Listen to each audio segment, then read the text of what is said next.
La idea del séptimo círculo del infierno es, como tú muy bien dices, proponer un paseo por la historia de la literatura, deteniéndonos en escritores que están malditos o han sido malditos porque han sido perseguidos por poderes tan terribles como la Inquisición, los nazis, dictaduras de todo signo, servicios secretos, etc.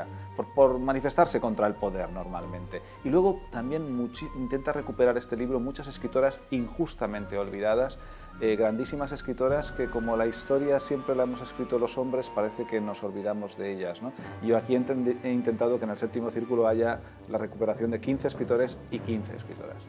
La selección es atendiendo a varias variables, valga la redundancia. Por un lado, que sean escritores o escritoras que se han enfrentado con el poder, con la Inquisición, como Sor Juana Inés de la Cruz, contra los nazis como Imre Kertész, contra Stalin como Bulgakov, etc.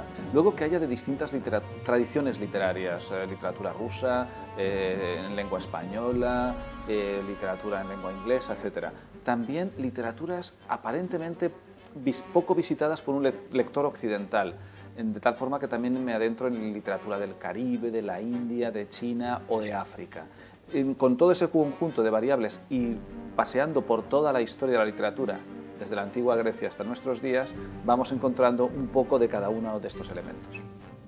Son autores que se manifiestan a favor de la libertad del pensamiento, son autores que se enfrentan contra los poderes establecidos, son autores que piensan de forma independiente. Te voy a poner un ejemplo: Concha Espina, una autora española injustamente olvidada, y fíjate que se quedó a un solo voto de conseguir el Premio Nobel de Literatura. Pero ¿qué pasa con Concha Espina? Pues que Concha Espina era republicana. Como era republicana, ya está como vilipendiada y apartada por, digamos, la gente conservadora de nuestro país. Pero es que resulta que era católica. Entonces las izquierdas tampoco la veían bien. Masacrada por unos, ignorada por otros, y era una magnífica escritora. El metal de los muertos, una de sus mejores novelas, es la novela que mejor explica las condiciones terribles en las que los mineros españoles trabajaban en la primera mitad del siglo XX. Vamos, se fue a las minas para documentarse, los mineros la adoraban y alucinaban con ella. Es un personaje de una envergadura tremenda y, sin embargo, por ese afán de ser independiente, de no casarse ni con los unos ni con los otros, sino que tener sus propias ideas, se enfrenta con todos y al final queda como olvidada. Y ese es el tipo de personaje que a mí me interesa recuperar, y más en unos momentos donde parece ser que siempre se nos quiere encaminar hacia pensamientos únicos, cuando los pensamientos tienen que ser muchos y libres.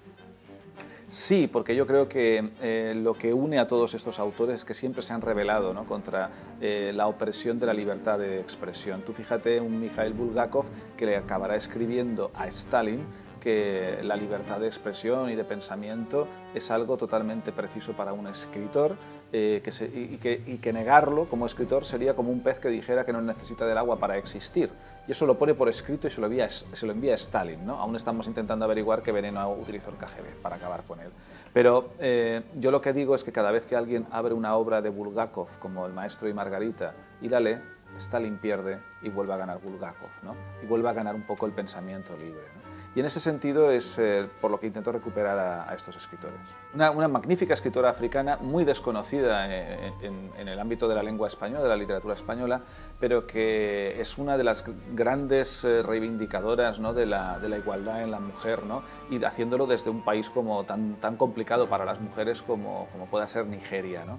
Es toda una historia de sobrevivir, sobreponerse y salir de una historia tremenda de violencia de género, y hacerlo mediante la literatura y creando magnífica literatura hasta convertirse en una de las mejores escritoras africanas, ¿no?, del siglo XX. Y por eso también quería recuperar ese tipo de personajes que, fíjate, hablando desde lo local, porque claro, ella habla de la mujer africana en Nigeria, de la cultura Igbo, te puede parecer que qué tiene que contarnos, ¿no? Pues tiene todo que contarnos, porque aunque hable de lo local, desde lo local habla de los grandes universales, y en este caso habla de la situación de la mujer, habla de la situación de los mayores, del abandono en el que caen, es decir, cosas que con las que podemos identificarnos tranquilamente y entenderlo, aunque ocurra en otra cultura distinta a la nuestra. Y precisamente como está contado desde otra cultura, nos da un ángulo complementario a las ideas que nosotros podemos tener sobre estas cuestiones. Bueno, lo que ocurre es que en gran medida la mayor parte de estos autores son autores que desfilan por mis clases de la universidad. Entonces yo me beneficio que para hacer este tipo de libros, como El séptimo círculo del infierno y los dos que lo anteceden un poco en este estilo, ¿no? La noche que Frankenstein leyó el Quijote y La sangre de los libros, son libros basados en los 25 años que llevo dando clases en la universidad, clases de lengua, de literatura, inglesa, americana, universal, y claro, tengo reunido mucho material. De tal forma que lo que suponen leer estos libros es un poco como ir a mis clases de literatura en la universidad, con la ventaja de que al final no hay examen. Pues que en el séptimo círculo del infierno que Dante nos describe, que dice él que la víspera del Viernes Santo del año 1300 desciende al infierno, lo ve y nos lo cuenta, que me parece muy imaginativo el planteamiento, en el séptimo estaban los asesinos, los criminales por violencia.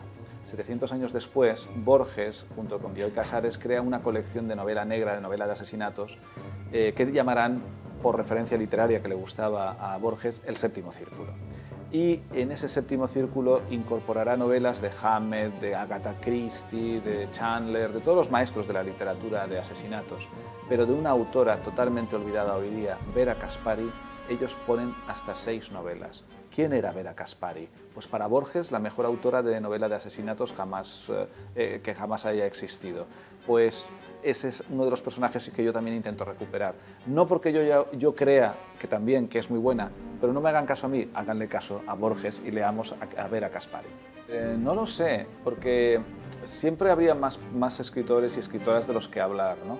Me rondan ideas para hacer algún libro más de este tipo, pero es verdad que el tiempo se me va recortando por todos lados, ¿no? Porque entre dar clases en la universidad, escribir nuevas novelas, estoy con otra nueva novela histórica, las promociones, conferencias, al final ya no sé si podré hacer o no otro libro de estos. Pero bueno, me gustaría, no digo que no.